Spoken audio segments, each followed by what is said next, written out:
Assalamualaikum warahmatullahi wabarakatuh.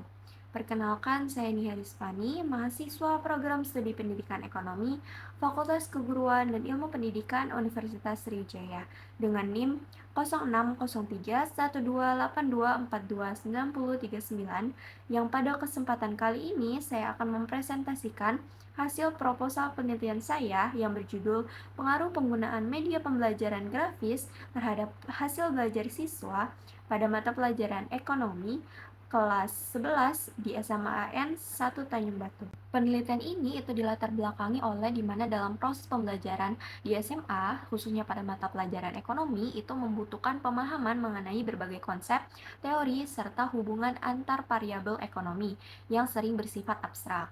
Pemanfaatan media grafis yang berupa gambar, poster, infografis, dan lain-lain itu dapat memvisualisasikan materi dengan logis dan juga menarik, seperti mencantumkan gambar yang merepresentasikan situasi nyata, kurva, grafik, dan lain-lain. Di SMA Negeri 1 Tanjung Batu, itu hasil belajar peserta didik secara keseluruhan belum terlalu baik. Pembelajaran itu hanya mengandalkan cara konvensional, yaitu hanya dari buku. Mengingat fasilitas yang ada di sekolah itu cukup memadai, yaitu terdapat proyektor dan komputer, namun guru belum memaksimalkan penggunaannya. Hal inilah yang membuat hasil belajar siswa belum maksimal. Nah, berdasarkan kondisi tersebut, peneliti tertarik untuk melakukan penelitian yang berjudul Pengaruh Penggunaan Media Pembelajaran Grafis terhadap Hasil Belajar Siswa pada Mata Pelajaran Ekonomi kelas 11 di SMA Negeri 1 Tanjung Batu. Berdasarkan latar belakang tersebut, maka rumusan masalah pada penelitian ini yaitu adakah pengaruh penggunaan media pembelajaran grafis terhadap hasil belajar siswa dalam mata pelajaran ekonomi kelas 11 di SMA Negeri 1 Tanjung Batu. Selanjutnya, penelitian ini bertujuan untuk mengetahui ada atau tidak pengaruh penggunaan media pembelajaran grafis terhadap hasil belajar siswa pada mata pelajaran ekonomi kelas 11 di SMA Negeri 1 Tanjung Batu. Adapun manfaat penelitian ini itu terbagi menjadi dua, yaitu manfaat teoritis dan manfaat praktis. Di mana manfaat teoritis itu peneliti diharapkan dapat menambah khasanah keilmuan mengenai teori yang berhubungan dengan media pembelajaran grafis dalam rangka meningkatkan hasil belajar siswa pada mata pelajaran ekonomi. Lalu untuk manfaat praktis, yang pertama bagi siswa, diharapkan dapat meningkatkan pemahaman mengenai materi ekonomi melalui penggunaan media pembelajaran grafis yang memiliki visual yang interaktif dan juga diharapkan dapat meningkatkan hasil belajar siswa di sekolah. Selanjutnya manfaat yang kedua bagi guru yaitu dapat menjadi alternatif strategi pembelajaran yang bisa mengoptimalkan proses belajar mengajar, khususnya pada mata pelajaran ekonomi. Juga dapat menjadi rujukan dalam memilih media pembelajaran yang efektif dan sesuai dengan karakteristik peserta didik. Selanjutnya manfaat yang ketiga itu bagi sekolah, yaitu dapat menjadi bahan masukan dalam penyediaan sarana prasarana guna mendukung peningkatan kualitas proses dan hasil belajar siswa berupa media pembelajaran yang lebih variatif. Manfaat yang terakhir itu bagi peneliti lain, itu dapat menjadi acuan dalam melakukan penelitian sejenis yang berhubungan dengan media pembelajaran, khususnya media grafis dalam pembelajaran ekonomi. Penelitian ini didukung oleh teori-teori yang relevan, diantaranya pada variabel X memuat definisi media pembelajaran, di mana menurut Mahmud, media pembelajaran adalah sebagai alat bantu atau teknologi yang dapat menyajikan informasi dengan format lebih mudah dipahami dan tidak monoton seperti buku teks karena berupa infografis, multimedia interaktif, dan video pembelajaran. Sehingga peserta didik memiliki kesempatan untuk belajar pengalaman visual, auditori, dan kinestetik yang memungkinkan untuk lebih mudah dalam memahami materi. Selanjutnya pada variabel X juga memuat fungsi media pembelajaran dan juga jenis-jenis media pembelajaran, di mana dalam jenis-jenis media pembelajaran, menurut Pagara, Syawaludin, dan Krismanto pada tahun 2022 menyatakan bahwa media pembelajaran dibagi menjadi media pembelajaran audio, media pembelajaran visual, di mana pada media pembelajaran visual ini berupa media grafis, media papan, dan media visual 3 dimensi. Lalu ada media pembelajaran audiovisual, media pembelajaran multimedia.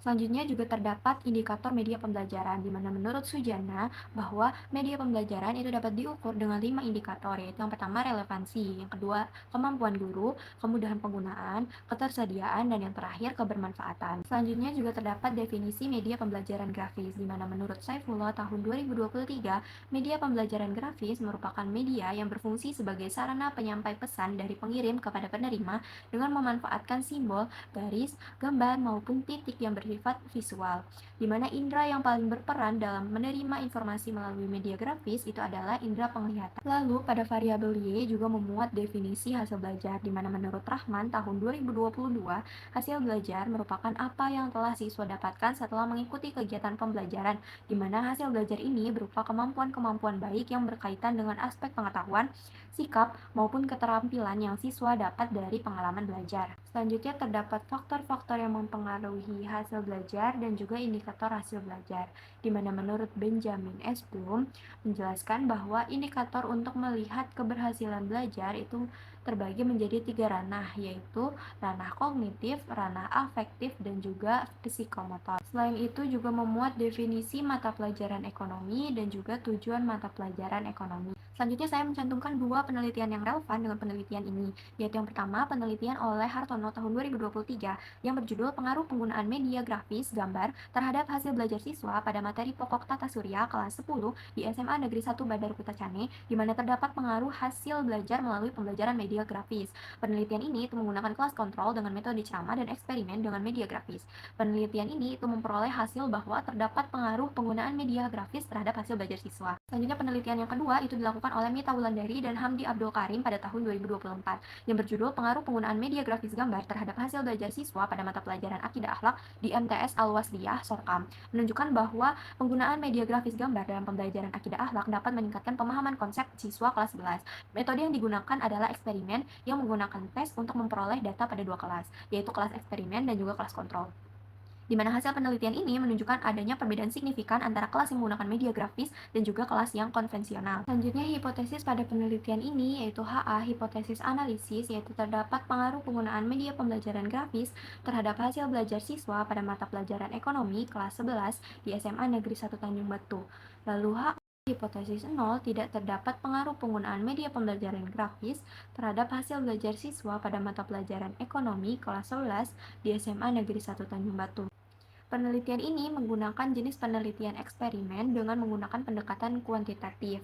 Alasan saya menggunakan jenis pendekatan ini dikarenakan tujuan melakukan penelitian ini adalah untuk menguji pengaruh dari penggunaan media pembelajaran grafis terhadap hasil belajar siswa pada mata pelajaran ekonomi kelas 11 di SMA Negeri 1 Tanjung Batu, dan menggunakan jenis penelitian eksperimen memungkinkan peneliti untuk memberikan perlakuan atau treatment tertentu pada kelompok subjek dan kemudian mengamati pengaruhnya terhadap variabel lain. Dalam penelitian ini terdapat 2 jenis variabel, yaitu variabel bebas atau independen dan variabel terikat atau dependen, di mana media pembelajaran grafis ini merupakan variabel bebas atau X, dan hasil belajar merupakan variabel terikat atau Y. Selanjutnya, definisi operasional variabel pada media pembelajaran grafis. Media pembelajaran grafis adalah alat untuk menyampaikan pesan dari guru kepada peserta didik dalam proses pembelajaran yang menggunakan simbol, garis, gambar, maupun titik sebagai unsur visual untuk memperjelas materi dan mempermudah pemahaman konsep yang disampaikan.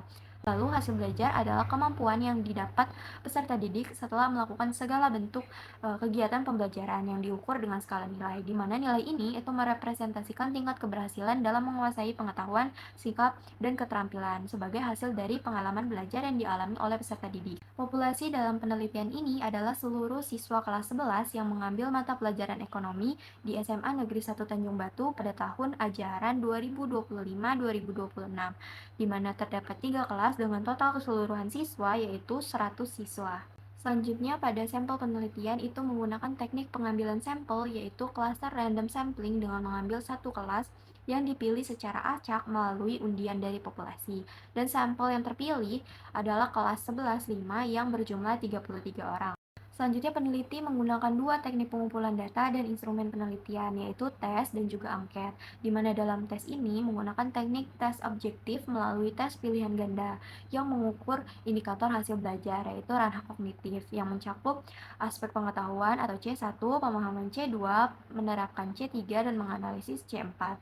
Lalu pada angket menggunakan jenis kuesioner tertutup yang mengukur indikator media pembelajaran grafis dan indikator hasil belajar. Selanjutnya terdapat 3 instrumen penelitian, yaitu uji validitas ahli, uji validitas eksternal, dan uji reliabilitas.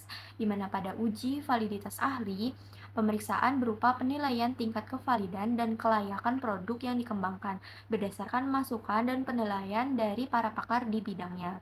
Lalu untuk uji validitas eksternal menggunakan rumus Pearson Product Moment di mana hasil perhitungan RXY dikonsultasikan pada tabel R kritis product moment pada tabel taraf signifikan 5%. Jika RXY lebih besar dari R tabel, maka item soal tersebut valid. Lalu untuk uji reliabilitas menggunakan rumus KR20 di mana instrumen dinyatakan reliable apabila nilai converge alpha lebih besar sama dengan 0,70. Selanjutnya desain penelitian ini yaitu penelitian kuantitatif eksperimen menggunakan jenis kuasi eksperimen dengan desain yang digunakan adalah time series design, di mana peneliti menggunakan pre-eksperimen design dalam bentuk one group pre-test post-test design, yaitu dengan mengukur dan mengobservasi sebuah kelompok sebelum dan setelah perlakuan atau treatment diberikan. Berdasarkan tujuan hipotesis, yaitu terdapat pengaruh media pembelajaran grafis terhadap hasil belajar siswa pada mata pelajaran ekonomi kelas 11 di SMA Negeri 1 Tanjung Batu, maka peneliti menguji hipotesis menggunakan uji T yang dirancang untuk membandingkan rata-rata dari dua hasil pengukuran yang diperoleh dari kelompok atau subjek yang sama pada waktu yang berbeda. Dalam hal ini, uji T akan dilakukan untuk mengetahui apakah terdapat perbedaan yang signifikan antara hasil pretest dan posttest. Nah, sebelum dilakukan uji T, maka perlu dilakukan uji normalitas. Uji normalitas menggunakan Shapiro-Wilk dengan pedoman sebagai berikut. Nilai sig atau signifikan lebih kecil sama dengan 0,05 berdistribusi tidak normal.